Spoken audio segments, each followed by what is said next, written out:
her hair now hanging grey and limp around her drawn face. Recently, Ilse had been shocked to see how her mother's skin had taken on a worrying yellow tinge, and her eyes, once a sparkling blue, had lost their lustre. Ilse pursed her lips in determination. She couldn't bear to see her mother succumbing to the effects of so little food, and vowed she must do better. Ilse crossed the kitchen and kissed her mother on both cheeks. For a brief moment the older woman's face brightened, and her chapped lips spread into a smile. "I was thinking how well navy suits you. It was a good choice, wasn't it?"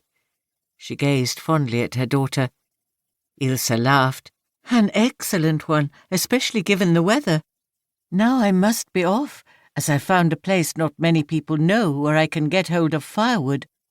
I've also heard that there are carrots and sugar beets at a farm on the road to Leiden.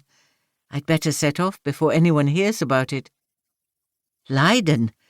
That'll take you all day, won't it? And in this weather?" Her mother's voice drifted off as she gazed out of the window with a frown. It had begun to snow again. "I'll warm up once I get going, so you don't need to worry. Just think, we'll have wood for the stove and can bring Pa downstairs." Ilse looked anxiously at her mother, desperate for a reason to cheer her up. But if she didn't go out right now, all there was left to eat was less than half a loaf of stale bread made from dried peas, and a handful of potatoes left over from Ilse's last trip out.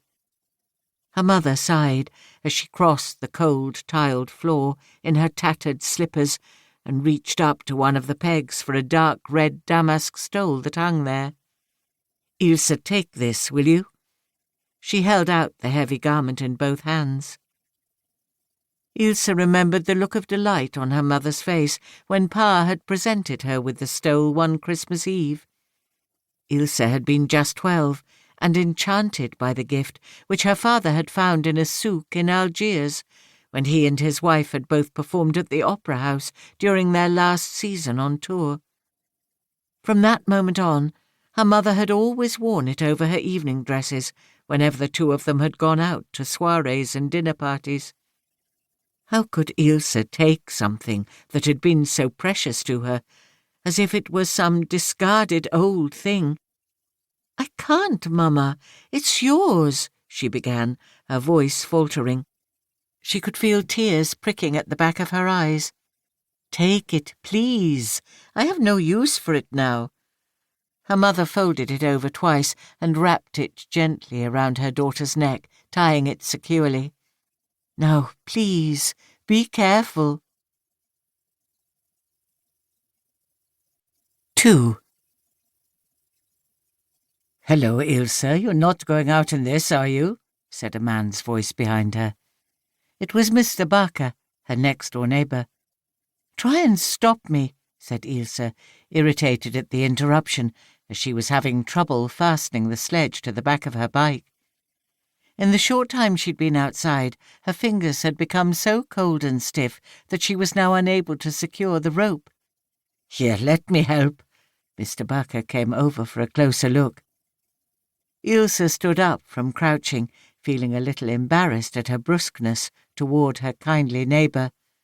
Her family had always relied on Mr. Barker, who often helped out with various jobs around the house. His skills as a carpenter had been particularly useful in constructing a large space beneath the floorboards of the sitting room for the valuable jewellery and silverware a young Jewish couple had left in their safekeeping hours before their arrest and deportation to Auschwitz. Those last words, spoken by Rachel Cohen to her mother, still played on Ilse's mind. "It's just a precaution, and we'll be back for our belongings in a few days." But more than a year had passed, and still there was no word. Every time Ilse thought of this kind, gentle couple and their certain belief that they would return, she was gripped by the most terrible sense of foreboding. The hiding place under the floorboards was also where Pa had insisted on keeping their wireless set, in defiance of a Nazi directive to hand them in, when he had realized how determined the German